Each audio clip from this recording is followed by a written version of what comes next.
ഇവൾക്ക് വിശേഷമുണ്ട്. പഴയ വീഞ്ഞു പുതിയ കുപ്പിയില്. കൊള്ളാം. ഗർഭിണിയാണെന്ന് പോലും. നിന്റെ ഈ അടവൊന്നും ഇനി ഇവിടെ ഏക്കത്തില്ല. ജ്യോതി, എന്തൊരു മോശം ഇത്. ഈ വീട്ടിലൊരു സന്തോഷം ഉണ്ടാവുമ്പോ നീ ഇത് കൊളമാക്കാൻ നോക്കുന്ന എന്തിനാ? ഇനിയും കള്ളഗർഭ അഭിനയിക്കാന്ന് നീ വിചാരിക്കണ്ട. ബേട്ടി, നിന്റെ മനസ്സിന്റെ വിഷമം അമ്മയ്ക്ക് മനസ്സിലാവും. നീ ആദ്യമാകണം തന്നെയാ അമ്മ ആഗ്രഹിച്ചത്. പക്ഷേ നമുക്ക് ആഗ്രഹിക്കാനല്ലേ പറ്റൂ. തരുന്നത് മൈ ലിറ്റിൽ കണ്ണനല്ലേ.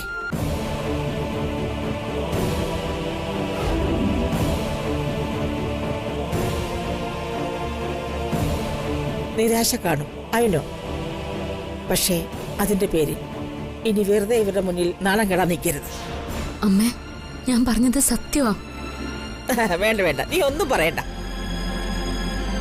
ഞങ്ങൾക്ക് എല്ലാം മനസ്സിലായി. ദേ, നീ ഇവരുടെയൊക്കെ അമ്മായിയമ്മയാ. നീ ഇത്ര ചീപ്പായിട്ട് ബിഹേവ് ചെയ്യരുത്.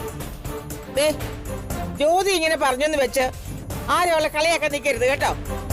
അവളാണ് വിഷമം കൊണ്ട് പറഞ്ഞു പോയതാ.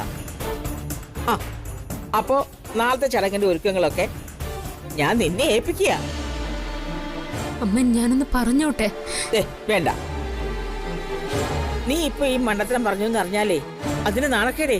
എന്റെ മോനാ.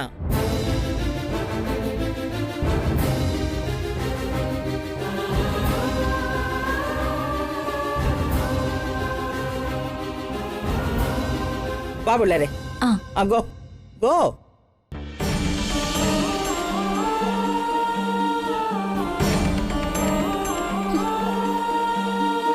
എന്റെ കണ്ണ, ഞാൻ സത്യം പറഞ്ഞിട്ടും ആരും എന്നെ വിശ്വസിക്കാത്ത എന്താ? സ്വന്തം ഭർത്താവിനോട് പറയാൻ ചെന്നപ്പോ ഭർത്താവ് അത് ചെവി കൊണ്ടില്ല. ഇപ്പൊ ദേ ഇവിടെ എല്ലാരും എന്നെ നാണം കെടുത്തുന്നു. ഞാനിനിപ്പോ ആരോട് ഇത് ചെന്ന് പറയാ? വിഷമിച്ചിട്ട് കാര്യമില്ല ജ്യോതി. ഇപ്പൊ ഇത് ഇവിടെ ആരും വിശ്വസിക്കില്ല. എന്തായാലും ഡേക്ക് വരട്ടെ. അത് മാത്രമേ ഇനി ഒരു വഴിയുള്ളൂ. എനിക്കിനി ഇവരുടെ പരിഹാസമൊന്നും കേൾക്കാൻ വയ്യ. എങ്ങനെയെങ്കിലും ഹിറ്റ്ലറിനോട് ഇത് പറഞ്ഞൊന്ന് വിശ്വസിപ്പിച്ചേ പറ്റൂ. കണ്ണാ, നീ അല്ലാതെ എനിക്ക് ആരും ഒരു സഹായത്തിനില്ല. ഞാനിനിപ്പോ എന്താ ചെയ്യണ്ടേ? ഡിക്കയുടെ ജീവൻ എന്റെ ഉള്ളിൽ കിടക്കുന്നത് നിനക്കും അറിയാവുന്നല്ലേ. എന്നെ നീ സഹായിക്കില്ലേ കണ്ണാ?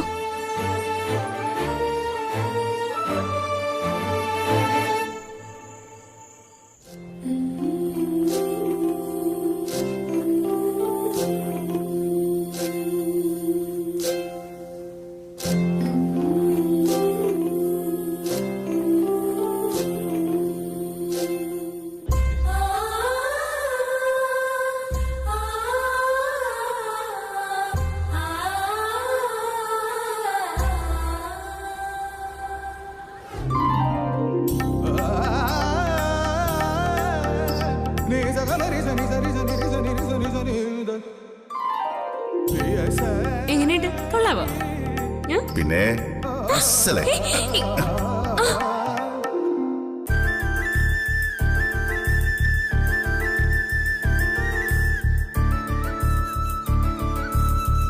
ഇപ്പൊ എന്റെ ഹൃദയം ഇടിക്കുന്നത് പോലും ഹിറ്റ്ലർ ഹിറ്റ്ലർ എന്നാ. ആണോ? നിന്റെ ഹൃദയം പിടിക്കുന്ന അങ്ങനെയാ? സത്യം? ശരിക്കും? ആണോ? സത്യമാണോ? ശരിക്കും.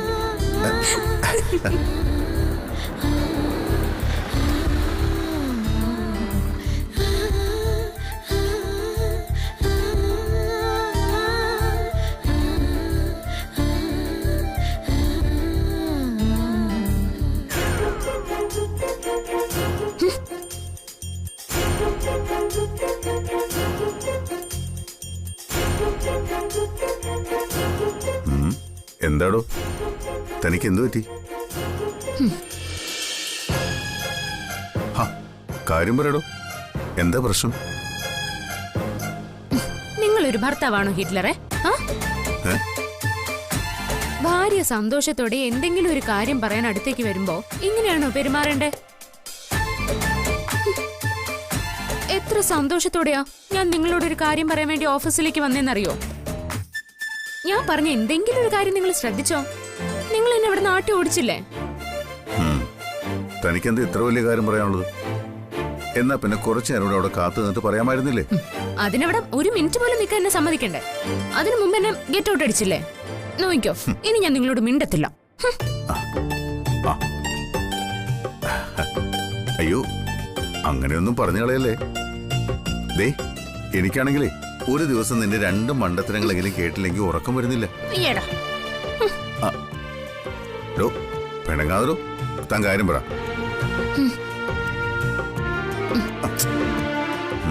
എന്റെ പൊന്നു ഭാര്യയെ നീ അങ്ങ് ക്ഷമിക്കേ. ആ സമയത്ത് ഞാൻ നല്ല തിരക്കിലായിരുന്നു. നീ എന്നല്ല ആരെന്ത് പറഞ്ഞാലും എന്റെ തലയിൽ കേറില്ല. ഇനി പറ, എന്താ പറയാനുള്ളത്? ഇപ്പൊ ആരുടെ ഒരു ശല്യമില്ല. താൻ പറയ്, എന്താ പറയാനുള്ളത് എനിക്ക്? എന്തിനാ താനിന്ന് ഓഫീസിൽ വന്നത്?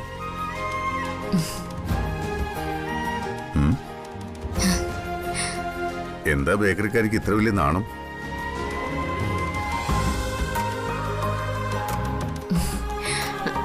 അതെ, നമ്മുടെ കൂട്ടത്തില് ഒരാളും കൂടി വരാൻ പോവാ. ആര്?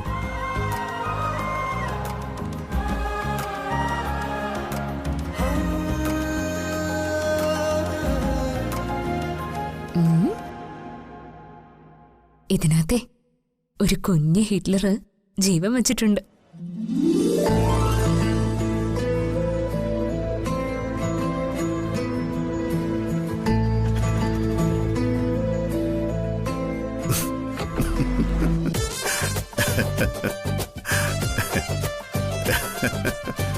എടോ, താൻ പിന്നെയും മണ്ടത്തരം കാണിക്കാൻ തീരുമാനിച്ചു. അതെ, താൻ ഒരു കാര്യം മനസ്സിലാക്കണം. ഈ വീട്ടിലൊരു വലിയ സന്തോഷം നടക്കാൻ പോവാ. തന്റെ മരുമകൾ താര ഗർഭിണിയാണെന്ന് അറിഞ്ഞു കാണുമല്ലോ അല്ലേ? അല്ല, ഇനി അതുകൊണ്ടാണോ വീണ്ടും ഈ കള്ളഗർഭമായിട്ട് ഇറങ്ങി തിരിച്ചത്? അതെ, എന്നോട് ഇപ്പൊ പറഞ്ഞത് ഇങ്ങനെ ഇരിക്കട്ടെ. താനിതിവിടെ വേറെ ആരോടും പറയാൻ നിൽക്കണ്ട. ആ, ഇരിക്കെ. ആ, പിന്നെ താൻ ഒരിക്കൽ കള്ളത്തരം കാണിച്ച് എല്ലാവരും ക്ഷമിച്ചു. ഇനി ഒരിക്കൽ കൂടി അതുപോലെ കാണിച്ച അവരെല്ലാം തന്നെ മോശക്കാരിയായിട്ട് കരുതും.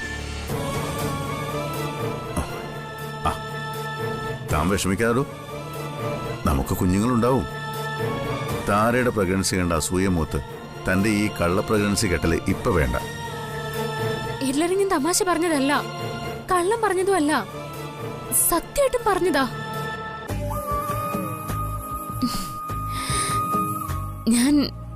ഞാൻ പ്രഗ്നന്റാ. താനൊന്നും മിണ്ടായിരുന്നേ. ഇവിടെ അമ്മയും മറ്റുള്ളവരും ഒക്കെ ആകെ സന്തോഷത്തിലാണ്.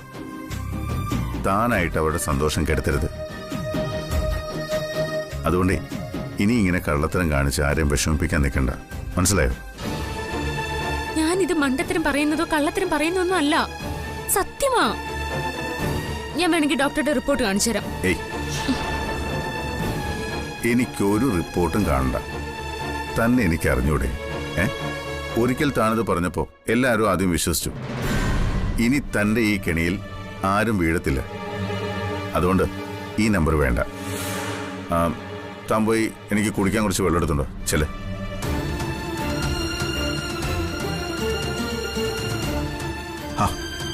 എടോ, താൻ പറഞ്ഞു കേട്ടില്ലേ? പിന്നെ ഇതുപോലെ കള്ളത്തരം പറഞ്ഞ് ഇനി ആരുടെ മുന്നിൽ വിഡ്ഢിയാവാൻ നിൽക്കണ്ട കേട്ടോ. ചെല്.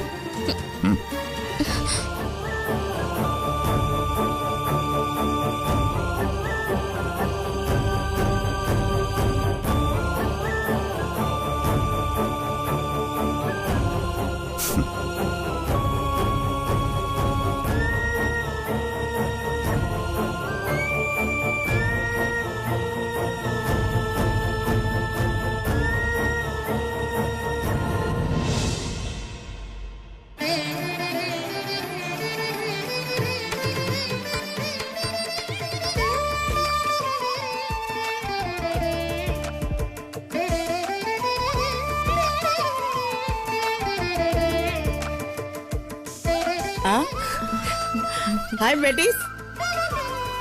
ബ്യൂട്ടിഫുൾ. ഓ, അപ്പൊ ഞങ്ങൾ എന്താ സുന്ദരിമാരല്ലേ? താരയെ മാത്രം ഇങ്ങനെ പുകഴ്ത്തല്ലേ അമ്മേ? അയ്യോ, no no no, you triple R beauties. എനിക്ക് ആരോടും ഒരു പക്ഷഭേദവും ഇല്ല. പിന്നെ ഈ അമരാവതിക്ക് ഒരു അനന്തരാവകാശിയെ ആദ്യം ആര് തന്നാലും അവരെ ഞാൻ കൂടുതൽ ലവ് ചെയ്യും. ഉവ് ആയിക്കോട്ടെ അമ്മേ. പിന്നെ ജ്യോതി ഇതുവരെ താഴേക്കൊന്നും വന്നില്ലല്ലോ. ആ സ്വർണ്ണാഭരണങ്ങൾ താരയ്ക്ക് കൊടുക്കാതിരിക്കാനുള്ള വല്ല ഐഡിയയോ ആണോ?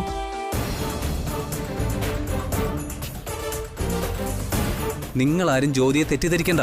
സമയമാകുമ്പോ ജ്യോതി വരും. അമ്മേ, ഇവിടെ നടക്കാൻ പോകുന്ന ചടങ്ങിന്റെ ത്രില്ലില്ല ഞങ്ങള്. അതിനിടയില് അമ്മ ഇവളുടെ മണ്ടത്തരത്തിന് ചെവി കൊടുക്കണ്ട. ഈ സ്വത്തിനോടും പണത്തിനോടും ആഭരണങ്ങളോടും ഒന്നും അമിതമായ ഒരു താല്പര്യം ഇല്ലാത്തവളാണ് ജ്യോതിയെന്ന് ആർക്കാ അറിയാത്തത്? ആ ജ്യോതി, വേഗം റെഡിയാവും, ഞാൻ താഴേക്ക് പോവാ. ഏട്ടാ, ഞാൻ പറഞ്ഞത് സത്യ, ഞാൻ ഗർഭിണിയാ. താൻ പിന്നെ ഇങ്ങനെ ചിരിപ്പിക്കല്ലേ. എടോ, മനസ്സിൽ നീ അസൂയയും കുശുമ്പും ഒക്കെ കളഞ്ഞിട്ട് താൻ ആ ഓർണമെന്റ്സ് കൊണ്ടുപോയി താരയെ അണിയിച്ചു കൊടുക്ക. എന്നിട്ട് അമ്മായിയമ്മയുടെ കടമ നിർവഹിക്കുക. ഇല്ലെങ്കിൽ അവർ വിചാരിക്കും തനിക്കിത് തിരിച്ചു കൊടുക്കാൻ മനസ്സില്ലാത്തതുകൊണ്ട് താൻ താഴേക്ക് വരാത്താണെന്ന്. എനിക്ക് ആരുടെയും സ്വർണം വേണ്ട, പണവും വേണ്ട. നിങ്ങൾ ഞാൻ പറയുന്നൊന്നും വിശ്വസിക്കാത്ത എന്താ? വേണമെങ്കിൽ ഹോസ്പിറ്റലിൽ ടെസ്റ്റ് ചെയ്ത റിസൾട്ട് ഞാൻ കാണിക്കാന്ന് പറഞ്ഞല്ലേ? എന്റെ പൊന്നേ, വേണ്ടായേ. അന്ന് നീ പ്രഗ്നൻസി കിറ്റ് കാണിച്ചില്ലേ, അത് തന്നെ ധാരാളം.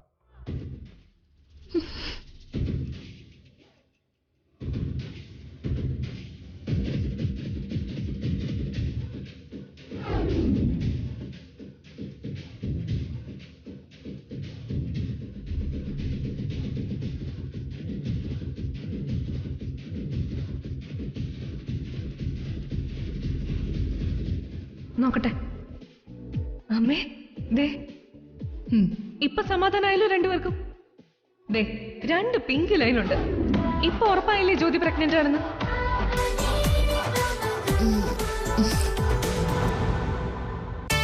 ഏട്ടാ, അന്ന് എനിക്കൊരു അബദ്ധം പറ്റിപ്പോയതാ. ദേ, ഇത് സത്യമായിട്ടും. തന്റെ സൂക്കേടൊക്കെ എനിക്ക് മനസ്സിലായി. വേഗം അതൊക്കെ എടുത്ത് താഴേക്ക് വരാൻ നോക്ക്. ഏട്ടാ, ഏട്ടാ പ്ലീസ്.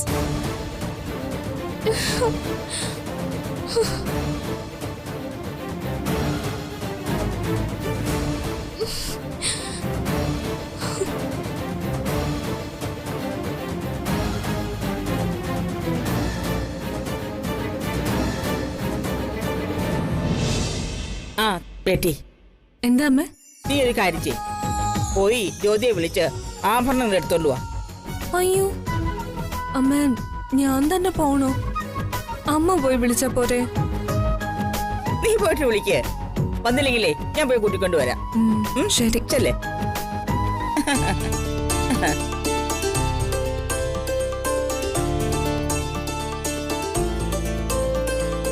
ആ എടാ, നിന്റെ വൈഫ് എവിടെയാടാ? മുറിയിലുണ്ട്. അല്ല, അവള് വരുന്നില്ലേ? അതൊന്നും എനിക്കറിഞ്ഞൂടാ.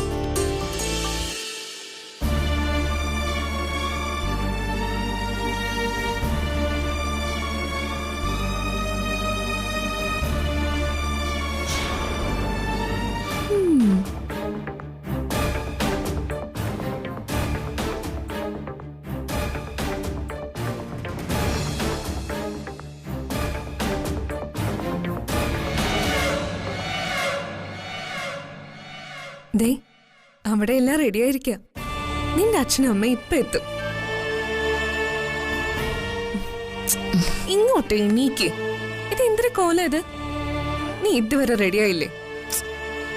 എനിക്ക് ഒരുക്കൊക്കെ മതി. അത് പറഞ്ഞാ പറ്റത്തില്ല.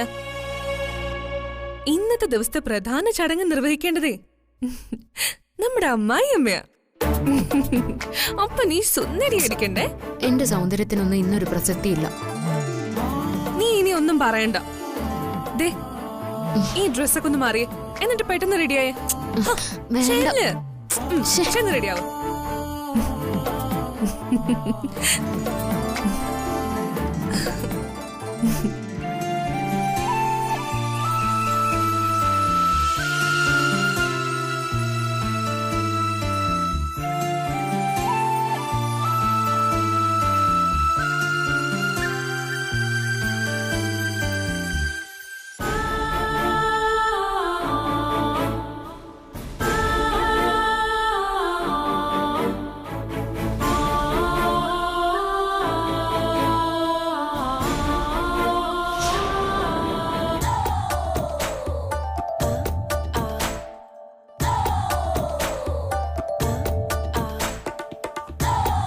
ഹലോ, നീ എന്താ ഇവിടെ തന്നെ ഇരിക്കുവാണോ? ദേ അവിടെ ചടങ്ങ് തുടങ്ങാറായി. നീ വരുന്നില്ലേ? ഞാൻ ഈ ആഭരണങ്ങളൊക്കെ എടുത്തു വെക്കുമായിരുന്നു അമ്മേ. വേഗം താഴേക്ക് വാ. ഇല്ലെങ്കിലേ ഇത് തിരിച്ചു കൊടുക്കാൻ മടിയുള്ളത് കൊണ്ടാ നീ മാറി നിൽക്കുന്നതെന്നേ മറ്റുള്ളവര് വിചാരിക്കും. അമ്മ, എനിക്കൊരു കാര്യം പറയാനുണ്ടായിരുന്നു. സംസാരിച്ച് നിൽക്കാൻ സമയമില്ലെന്നേ. വേഗം വാ, ചടങ്ങ് കഴിഞ്ഞിട്ട് നമുക്കതൊക്കെ പറയാം. വാ, വേഗം വാ. Come come.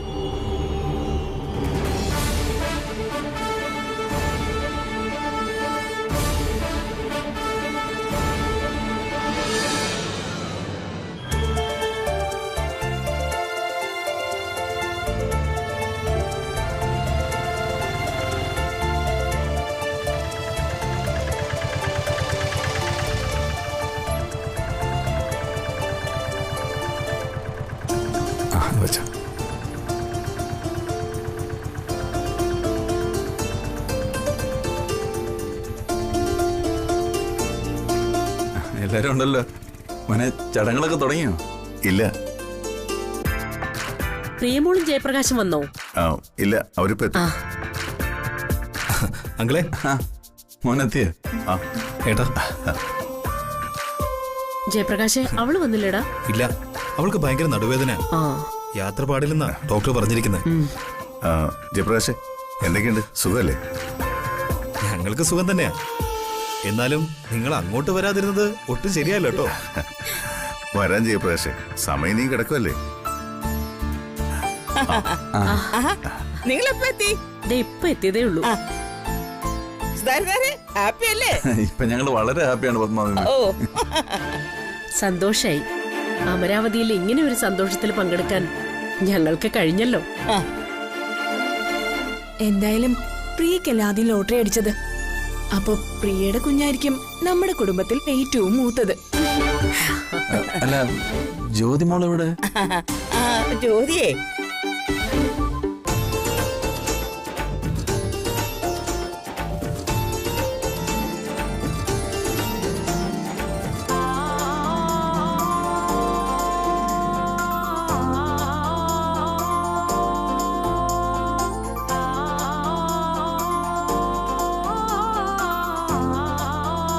ജയപ്രകാശ്, പ്രിയ വന്നില്ലേ? ഇല്ല, അവൾക്ക് നല്ല സുഖമില്ല. ചെക്കപ്പ് ഒക്കെ നടക്കുന്നുണ്ടല്ലോ അല്ലേ? അതൊക്കെ സമയത്തിന് നടക്കുന്നുണ്ട്. പക്ഷേ ഇപ്പൊ ഏത് നേരവും ഛർദില, ആഹാരം കഴിക്കുന്നേ ഇല്ല. ഗർഭിണികൾ ഛർദിക്കുന്നത് പുതുമയല്ല, പക്ഷേ അതിന്റെ ഇരട്ടിയായി ആഹാരം കൂടി കഴിക്കണം.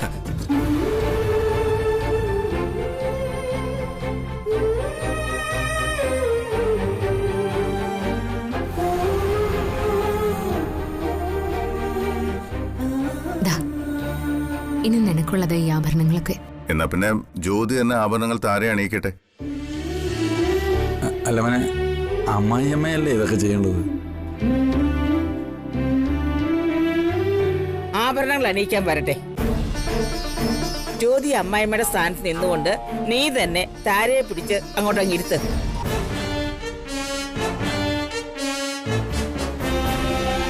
ഈശ്വര, ഇപ്പൊ സത്യം തുറന്നങ്ങ് പറഞ്ഞാലോ?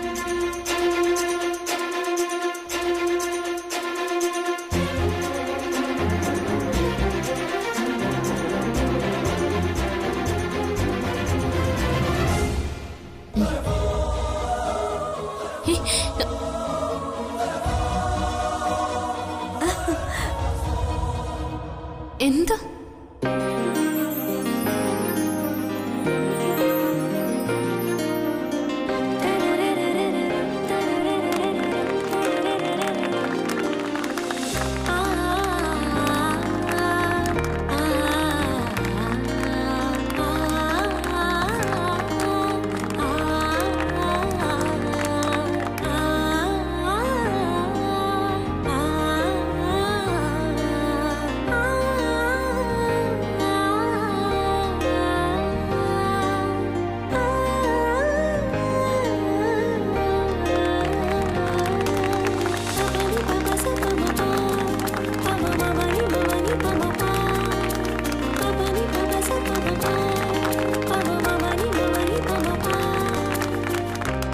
അതെ, ഞാനല്ല ഇവിടെ ഇരിക്കേണ്ടത്, നീയാ. ഞാൻ ഗർഭിണിയൊന്നല്ല. ഇതെല്ലാം നിന്നെ പറ്റിക്കാൻ വേണ്ടി ഞങ്ങൾ ഒരുക്കിയ പദ്ധതിയാ. പണ്ട് കള്ളഗർഭം കിട്ടിയതിന് പകരം ഇപ്പൊ ഒരു ചെറിയ പണി.